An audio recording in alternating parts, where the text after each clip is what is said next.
Hello guys, and welcome to another video, and in this one we're going to be talking about a few broken mechanics, a few unintentional interactions that are in the game right now, and I think they are quite broken in the current state that they're in, and they're likely to be changed in the next patch. I actually don't think they'll be changed mid-league by GGG. I don't think they're really that game breaking to the point where they're just going to be interacted with during this league, but by the time the next league rolls around, I think these things will be gone.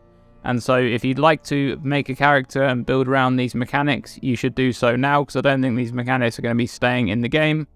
And we already have things like the ridiculously powerful exploding totem build, which obviously got shipped to the game in the state that it is in, but it probably wasn't really considered the whole trap and mine mechanic with the totems and how powerful that build really turned out to be. I don't think GGG quite expected that, so that one's kind of a broken mechanic. But there's two other broken mechanics that I want to talk about in this video, and the first one involving the Juggernaut and mitigated physical damage. And it just turns out that if you have 100% reduced reflected physical damage taken, and you deal a bunch of physical damage in a reflect map or some kind of area where there's reflect active, well, that damage counts as mitigated physical damage for the purpose of the Juggernaut node untiring. This is going to give you ridiculous amounts of regen. You can just imagine if you're dealing, 20, 30 million damage, and all of that crazy amount of regen you're going to be able to stack up with this node. And that's just a crazy mechanic. It actually works with Divine Shield as well. And this is the one where I'm actually not quite sure if this is actually working as intended or not, because it doesn't seem to be a bug, because in theory, reduced reflected physical damage taken is actually mitigated damage. I mean, that's literally what it is. It's reduced damage taken, the same as any other reduction or less damage taken is counting as mitigated damage for this node. So I'm actually not sure if this is potentially a bug or whether it's just an unintended mechanic that is a little bit too powerful. Perhaps it will be changed slightly in how it works. They might change it so that reduced reflected damage taken doesn't actually interact with these mechanics in any way, but I guess we'll see. It might be changed in the next patch. I think this one will definitely get tweaked. And the other one is actually really, really broken, and I think this one is definitely a bug, and this has seemingly been in the game for a while because these nodes were added a while back. And this has got to do with the Curse Mastery. It is a Curse Mastery that recovers 1% of life when you curse a non-cursed enemy, and recover 1% of mana when you curse a non-cursed enemy.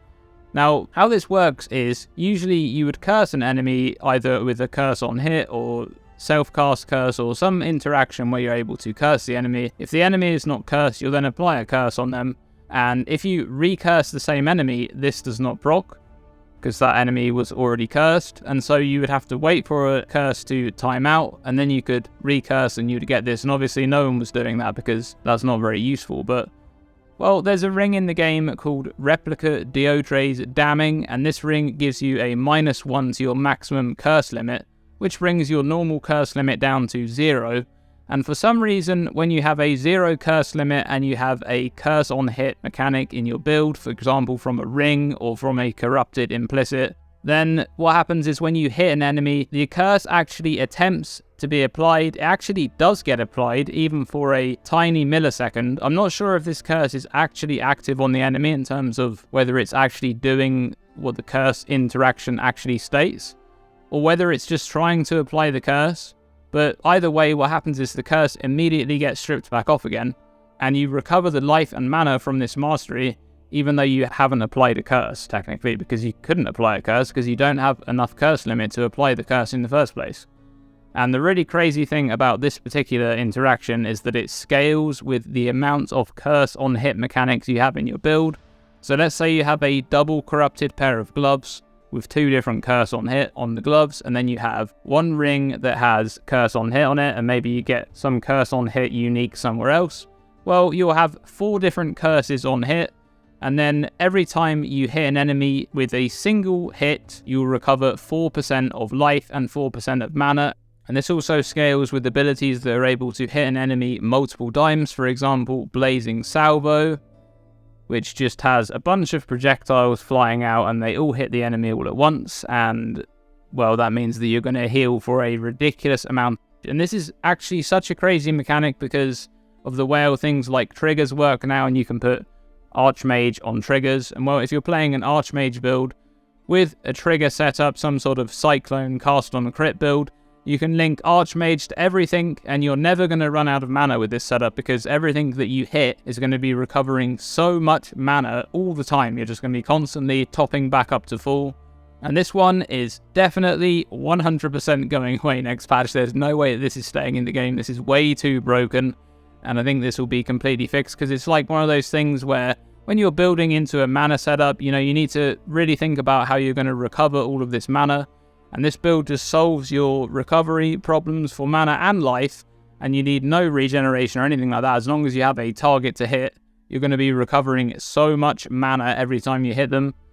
And so, yeah, this is a crazy mechanic. So those are two mechanics that you could think about building around this league. I think they're both quite fun, actually. Obviously, the first one is a little bit, you can't really build around it. You'd need to, like, roll reflect on your maps and things like that.